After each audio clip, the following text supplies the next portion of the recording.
ના આનો જો કોઈ છે પણ નથી. કઈ છે ડર આપણને? કોઈ ડર છે?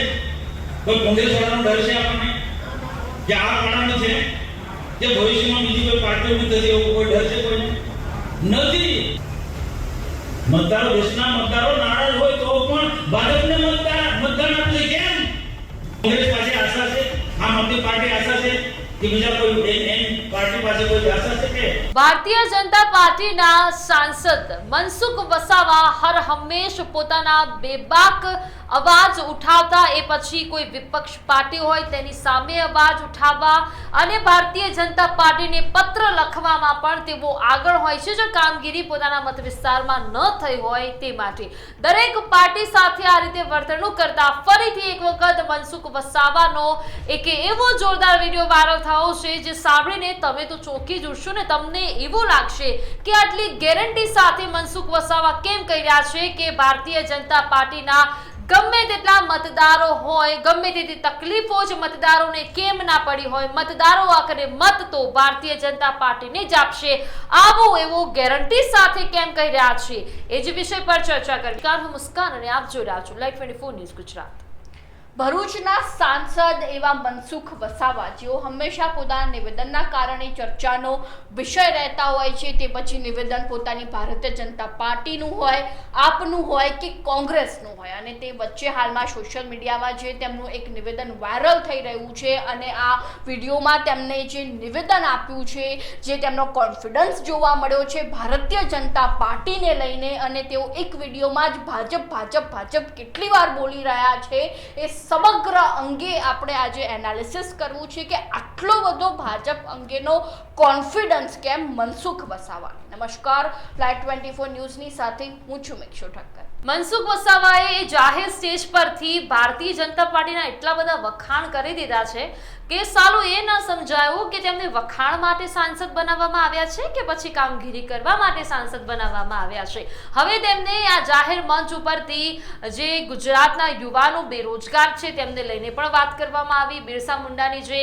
કોલેજ છે તેને લઈને પણ વાત કરવામાં આવી, ઘણી ખરી જગ્યાએ કયા પ્રકારના કામ થઈ રહ્યા છે, તમામ પ્રકારની વાતો મનસુખ વસાવા દ્વારા કરવામાં આવી. અને એમની જ આ નિવેદનમાં મનસુખ વસાવાએ એવું પણ કહ્યું કે ભારતીય જનતા પાર્ટીના ગમે એટલા પ્રશ્નોનું નિરાકરણ કેમ ભારતીય જનતા પાર્ટી નથી લાવતી, છતાં પણ જો મત આપવાની વાત આવશે તો દરેક મતદારો મત ભારતીય જનતા પાર્ટીને જ આપશે. અને સાથે સાથે એમને એવું પણ કહી દીધું કે શું તમને અત્યારે ગર્વ કોણ અપાવી રહ્યું છે, ભારતીય જનતા પાર્ટી? શું તમને ગૌરવ કોંગ્રેસ અપાવે છે? શું તમને ગૌરવ ચૈતર વસાવા અપાવશે? એટલે ચૈતર વસાવાને પણ એમને આડે હાથ લઈ લીધા છે, અને કોંગ્રેસને તેઓ આડે હાથ હંમેશા લેતા જ હોય છે, કારણ કે તેઓ ભારતીય જનતા પાર્ટી જે રીતે વાત કરવામાં આવે તો મેં 2 વખત એ વિડીયો જોયો. મારે એ જોવું હતું કે ખરેખર એમનો કોન્ફિડન્સ કેટલા હાઈ લેવલનો છે કે એ વ્યક્તિ 2 કે 5 મિનિટનું તેમનું નિવેદન હતું. મુસ્કાન એમને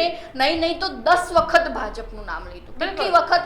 10 વખત. તેમાં સ્પષ્ટપણે તેમનો કોન્ફિડન્સ દેખાતો હતો. હવે આ કોન્ફિડન્સ આવ્યો કેવી રીતે? અને જે રીતે વાત કરવામાં આવે તો હંમેશાથી કોઈ પણ જો ચૂંટણી યોજાય છે તો તે હંમેશા વડાપ્રધાન નરેન્દ્રભાઈ મોદીના ચહેરા ઉપરથી જ આવતી હોય છે, અને આ મનસુખ વસાવાનો કોન્ફિડન્સ પણ એટલા માટે જ દેખાતો હતો કે ભાઈ કોઈ પણ કૌભાંડ થઈ જશે ગુજરાતના કોઈ પણ વિસ્તારમાં, કૌભાંડમાં કોઈ પણ જો ભારતીય જનતા પાર્ટીના નેતાનું નામ આવશે, બેરોજગારી ગમે તેટલી વધશે, છતાં પણ અમે વડાપ્રધાન નરેન્દ્રભાઈ મોદીના ચહેરાથી જીતવાના છીએ અને જીતવાના છીએ. આ કોન્ફિડન્સ એટલા માટે આવ્યો છે. પરંતુ એ વચ્ચે પ્રશ્ન એ ઉઠી રહ્યો છે કે શું દરેક વખતે તમે વડાપ્રધાન નરેન્દ્રભાઈ મોદીના ચહેરા ઉપર ન જીતી શકો, આટલો કોન્ફિડન્સ ન લાવી શકો? અને સૌથી મોટો પ્રશ્ન એ પ્રજા માટે બની જતો હોય છે, કારણ કે જ્યારે પ્રજાને રસ્તાની મુશ્કેલી પડવાની હોય છે કે ભાઈ તેમને કોઈ પણ પ્રાથમિક જરૂરિયાતની મુશ્કેલી પડે તો તે ચોક્કસથી વડાપ્રધાન નરેન્દ્રભાઈ મોદી સાથે તો મુસ્કાન રજૂઆત કરવા નહીં જાય કે ભાઈ અમને રસ્તાની તકલીફ છે, અમને પાણીની તકલીફ છે, અમને ડ્રેનેજની તકલીફ છે, એટલા માટે હર હંમેશ તમે વડાપ્રધાન નરેન્દ્રભાઈ મોદીના ચહેરા પરથી ન જીતી શકો. અને મનસુખ વસાવાનો આ જે વિડીયો હતો એમાં જે તેમનો કોન્ફિડન્સ દેખાતો હતો એ એટલા માટે જ કોન્ફિડન્સ દેખાતો દેખાતો હતો કે ભાઈ અમે તો વડાપ્રધાન નરેન્દ્રભાઈ મોદીના ચહેરાથી જીતવાના છીએ, અમે કામ કરીએ કે ન કરીએ. અને તેમણે એ પણ કીધું હતું કે બેરોજગારી હોય કે રોજગારી હોય, કંઈ પણ હોય, પરંતુ અમે તો જીતી જ જઈશું. પરંતુ ખરેખર મનસુખભાઈ, આ નિવેદન આપતા પહેલા એકવાર વિચાર કરો કે દરેક વખતે તમારો આ કોન્ફિડન્સ કામમાં નથી લાગવાનો. બિલકુલ, જે પ્રમાણે મિક્ષુ કહી રહ્યા છે ને, એમના દ્વારા મનસુખ વસાવા દ્વારા એવું પણ કહેવામાં આવ્યું હતું કે ગુજરાતમાં રોજગારી પૂરી પાડવામાં આવી છે. તો મનસુખભાઈ, મારે તમને એમ કેવું છે, તો રોજગારી તમારી ભારતીય જનતા પાર્ટી પૂરી પાડતી જ હોય તો વ્યાયામના શિક્ષકોને કેમ રજડતા મૂકી દીધા છે? શું એમની રોજગારીમાં એમનો હક નથી? તમારે પહેલા જે આંતરિક તમારી અંદર જે વિખવાદ ચાલી રહ્યા છે કે ભાઈ આમને રખડાવવા અને આમને નોકરી આપવી, એ વિખવાદ તમારે આત્મમંથન કરવાની જરૂર છે પહેલા તો ભારતીય જનતા પાર્ટીને, અને પછી તમે આવા નિવેદનો આપો કે તમે ગમે તેટલી તકલીફમાં હશો તો પણ તમે ભારતીય જનતા પાર્ટીને જ મત આપશો. કારણ કે ભારતીય જનતા પાર્ટી લોકોના દિલોમાં રાજ કરે છે એવું નથી. લોકોના અંદર ક્યાંક ને ક્યાંક ભારતીય જનતા પાર્ટી માટે રોષની લાગણી પણ છે. કારણ કે હજી પણ ગુજરાતમાં ઘણા ખરા એવા લોકો છે જે બેરોજગાર છે, જેમને હજી સુધી કોઈ રોજગારી નથી મળી અને તેઓ ઘણું બધું ભણીને બેઠા છે છતાં પણ. હવે તમારે પણ એ સાંભળવું હશે કે આખરે મનસુખભાઈ વસાવા એવું તો શું બોલી ગયા છે જેના કારણે ભારતીય જનતા પાર્ટીનું અહીંયા અમે વાહવાઈ પણ કરી રહ્યા છે ને ક્યાંક અમે થોડી ફિટકારી પણ વરસાવી રહ્યા છે. સાંભળો મારી સાથે. ના, આને જો કોઈ છે પણ નથી. કઈ છે ડર આપણને? કોઈ ડર છે?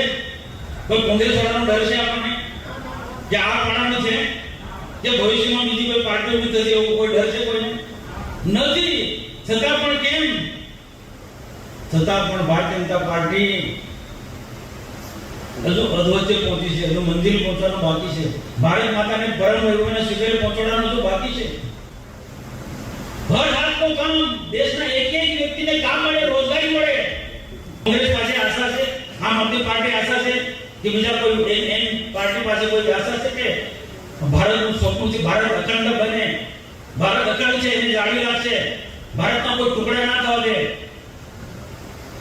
એવું બીજા કોઈ પાસે આશા રાખી શકાય નહીં. દેશની જનતા એ જ માત્ર ભારતીય જનતા પાર્ટી પર આશા રાખી છે ને એક માત્ર દેશનો યુવાન આજે એમ કે આજે આપણને રોજગારી કોણ આપશે? ભાજપ વાળા જ આપશે, મોદી સાહેબ જ આપશે, મોદી સાહેબની સરકાર જ આપશે. આ વિશ્વાસ છે મતદારોને.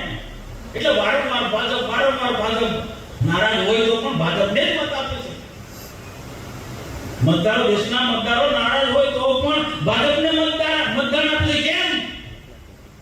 ઠીક છે, આપણા કુલપતિ પાણી સાહેબ બહુ સારા વ્યક્તિ છે, પણ નીચેનું તંત્ર બરોબર નથી. એના માટે સુધારવાની જવાબદારી આપણી છે ભાઈ. એ સુધારવાની જવાબદારી આપણી છે. સરકારમાં આપણે ધ્યાન દોરવાનું. મેં આપણા મોરચાના અધ્યક્ષને પણ વાત કરી કે જો આપણે ટ્રાઇબલ યુનિવર્સિટીમાં પુણેમાં ડિપ્લોમા કરી આવ્યા ત્યારે પણ ધ્યાન દોર્યું હતું. ટ્રાઇબલ યુનિવર્સિટી મોદી સાહેબે આપણને બહુ મોટી ભેટ આપી છે, પણ આપણે બધા જે રીતના એનો જે ફાયદો થવો જોઈએ એ રીતના હજુ દેખાતો નથી. મને તો નથી દેખાતો. નહીં દેખાય એના માટે હું આ બોલું છું. દેખાય માટે બોલું છું. એકલા મનસુખ વસાવા એટલે દર્શનાબે નહીં, બધા કાર્યકર્તાએ બોલવું પડશે. કેન્દ્રમાં ભાજપ, રાજ્યમાં ભાજપ ને બીજા લોકો ઘૂસી જશે તો એનો ફાયદો કોણ લેવાનો છે? આપણી યોજના બીજા લોકો લાભ લે છે. ડેડિયાપાડામાં શું સ્થિતિ છે ભાઈ? આમ આદમી પાર્ટી નું કઈ ત્યાગ છે? છતાં પણ આજે ધારાસભ્ય આપણી સરકારની યોજનાથી ઉદાહરણભૂત કરે છે અને સરકારની ટીકા ટિપ્પણી કરે છે. એવી સ્થિતિનું નિર્માણ ફરી પાછું અહીંયા ના આવે એના માટે આપણે કાળજી રાખવાની છે. ઊંઘી નથી થવાનું. સત્તા છે, મોદી સાહેબ પ્રધાનમંત્રી રહો, આરામ કરો એવું નથી. સજાગ રહેવાનું, જાગૃત રહે એટલે કાર્યકર્તાને સમય પર ટકાવ કરવામાં આવે છે.